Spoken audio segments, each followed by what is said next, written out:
चलिए बढ़ते हैं हमारे खास कार्यक्रम हरियाणा की आवाज में। राजस्थान के उदयपुर में कांग्रेस का 3 दिवसीय चिंतन शिविर जारी है। चिंतन शिविर के जरिए पार्टी का मकसद मंथन करना, एक नया खाका तैयार करना है, पार्टी के विचारों में जान फूंकना है, जिससे संगठन को नया रूप दिया जा सके, भविष्य की राजनीतिक चुनौतियों का सामना करने की तैयारी की जा सके। वहीं शुक्रवार को चिंतन शिविर की शुरुआत करते हुए पार्टी अध्यक्ष सोनिया गांधी ने दो टूक कहा कि जिस पार्टी ने हमें बहुत कुछ दिया, अब वक्त है उस पार्टी का कर्जा उतारने का। ऐसे में हरियाणा की आवाज में सवाल ही उठता है कि क्या चिंतन शिविर से कांग्रेस का उदय हो पाएगा। तो हरियाणा की आवाज में आप अपनी आवाज दे सकते हैं, क्योंकि फोन लाइन हमारी खुल चुकी हैं। आप हमें कॉल कर सकते हैं 012448290111121314। तो फोन लाइन हमारी खुल चुकी है। आप हरियाणा की आवाज में अपनी राय दीजिए। व्यक्तिगत रूप से आप क्या सोचते हैं वो भी आप बता सकते हैं, कॉल कर सकते हैं हमें, क्योंकि आपकी राय जानना सबसे अहम है। उदयपुर में कांग्रेस का चिंतन शिविर है जो शुरू हो चुका है। हालांकि पार्टी में नई जान फूंकने की कोशिश भी की जा रही है। 2024 में जो चुनाव होने वाले हैं उसकी भी तैयारी की जा रही है। लगातार जो कोशिशें हैं वो भी जारी हैं। तो एक कॉलर जुड़े हैं, एक दर्शक जुड़े हैं हमारे साथ, मास्टर आर के कालिया। बोलिए मास्टर जी, आवाज दीजिए। नमस्कार। देखिए मेरे बेटे, बात ये है कि जो हमारा हिंदुस्तान है जी, इसमें जो घटिया राजनीति हो रही है, जात पात की राजनीति हो रही है, वर्ग मजहब की राजनीति हो रही है, ये देश के लिए बहुत ही घातक है और देश के लिए बहुत ही भयानक होगी आने वाले वक्त में। लेकिन जो कांग्रेस जो पार्टी है, मैं इसके बारे में ये कहना चाहूंगा, जो कांग्रेस पार्टी है, मैं देखिए पहले भी कई बार कह चुका हूँ हर चैनल पर, जो हमारा हाई कमान है, हाई कमान ये अपनी कमजोरी है ये, क्योंकि लीडरशिप की कमजोरी है।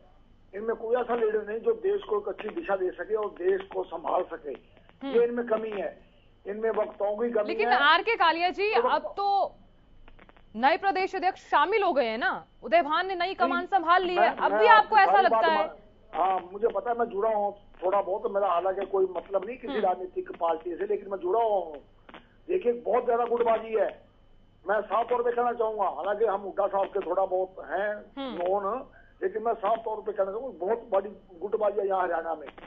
जब तक हाई कमान जो है नोटिस नहीं लेता तब तक बहुत ही मुश्किल है।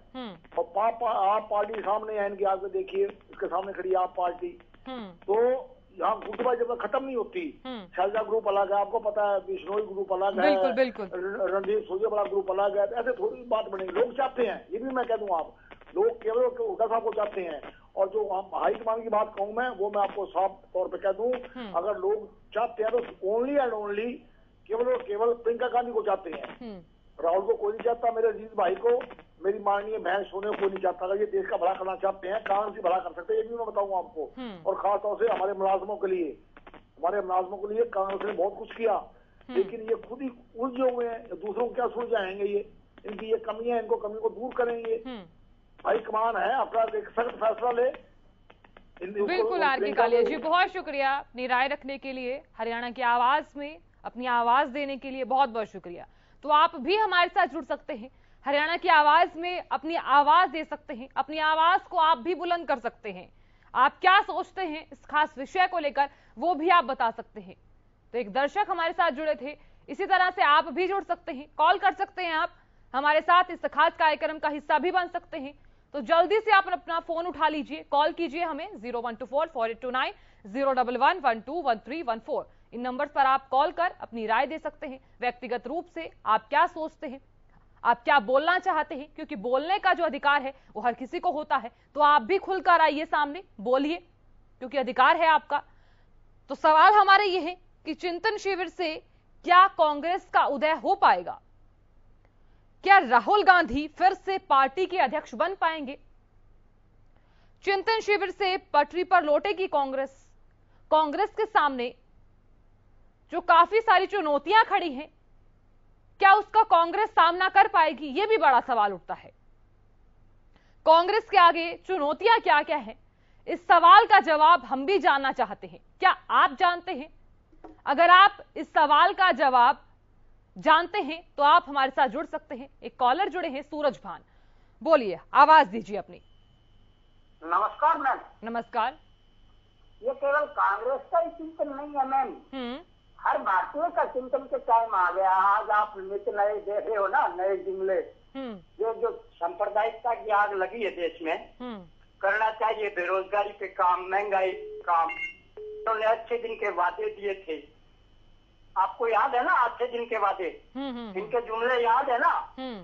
तो उन सबको हर भारतीय को ये सोचना चाहिए कि क्या कुछ रहे थे, कर कुछ रहे हैं, तो इस देश का होगा क्या। देश बनाना कोई खांडे की धार नहीं है, पाकिस्तान जा रहा है कहीं। ये अभी श्रीलंका का क्या हाल हो गया है, इसी तरह से इसी रास्ते पे ये जाएगा हिंदुस्तान। सन 24 से पहले मेरे समझ ये है, मेरी अपनी सोच है मैम, के गृह युद्ध करवा देंगे ये। तो चिंतन हम सबको करना चाहिए, जो कहते कुछ है और करते कुछ है। इन्होंने देश के लिए कुछ नहीं, ना ये देश के लिए कुछ दे सकते। हाँ, इतना जरूरी है, राष्ट्रीयता के नाम पे, देशभक्ति के नाम पे, जो एक के बदले 10 के सिर लाने वाला, वो आज खामोश है। सेना के बीच जाके रात तो गुजार सकता है, पर उन घर में नहीं जा सकता जिसका बेटा शहीद होता। पीएम मोदी को ये बताना मैम, एक जवान जब अपनी शहादत देता है, उसके बाल बच्चों का क्या होता है, कभी ये सोचा है इसने। ये झूठ और की सरकार का इसके प्रति चिंतन है। ठीक है सूरज भान जी, बहुत शुक्रिया अपनी राय रखने के लिए, अपनी आवाज देने के लिए। तो आप भी हमारे साथ जुड़ सकते हैं, अपनी राय रख सकते हैं। आप क्या सोचते हैं इस खास विषय को लेकर, वो भी आप बता सकते हैं। एक कॉलर जुड़े हैं, ज्वाला प्रसाद, बोलिए ज्वाला प्रसाद जी, आवाज दीजिए अपनी। बहन जी, वंदे मातरम जी। वंदे मातरम। तो विषय बताएंगे प्लीज बहन जी। अभी अभी नए प्रदेश अध्यक्ष बने हैं उदय भान, कांग्रेस पार्टी में, ये तो आपको पता ही होगा।